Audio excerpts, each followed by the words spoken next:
Cari amici della Via dei Presepi, ben ritrovati, buone feste a tutti, buon Santo Stefano.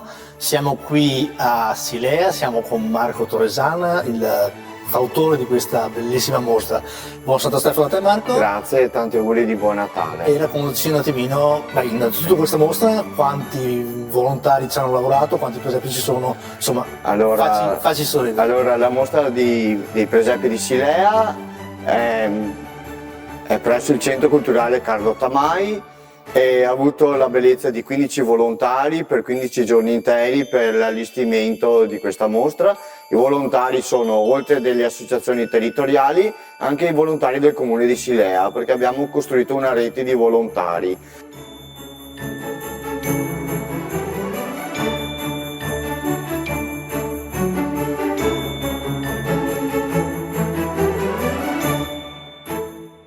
La mostra ospita 110 presepi provenienti dal territorio veneto e da fuori Veneto, in poche parole. Abbiamo presepi di artisti, presepi di famiglie, presepi di associazioni disabili e vari presepi che vi invitiamo a visitare.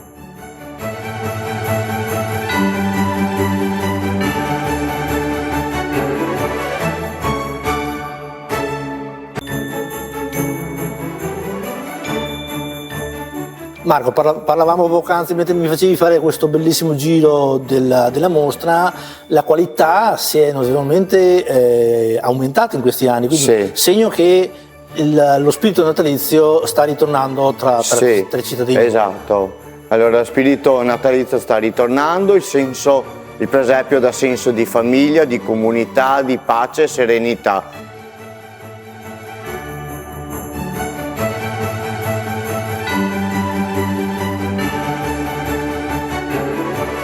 Come giorni fa all'inaugurazione è venuto un consigliere della Regione Veneto che il presidente Zaia ribadisce il senso di famiglia e il senso di comunità anche con le rassegne dei presepi. Marco, noi intanto ti rinnoviamo gli auguri di buon Santo Stefano e porta dei tuoi volontari.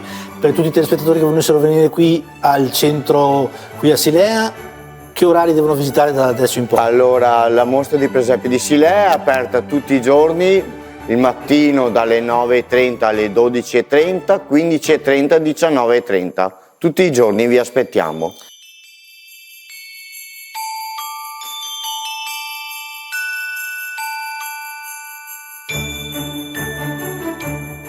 Marco e tutto il suo gruppo insieme a me vi auguriamo un buon Santo Stefano, una buona continuazione di festività. Noi ci vediamo alla prossima puntata e restate felici e contenti con le vostre famiglie, non dimenticandovi di fare un giro per il nostro territorio per valorizzare il lavoro di tantissimi volontari che hanno costruito questi bellissimi presepi. Buone feste di nuovo. Buone feste a tutti.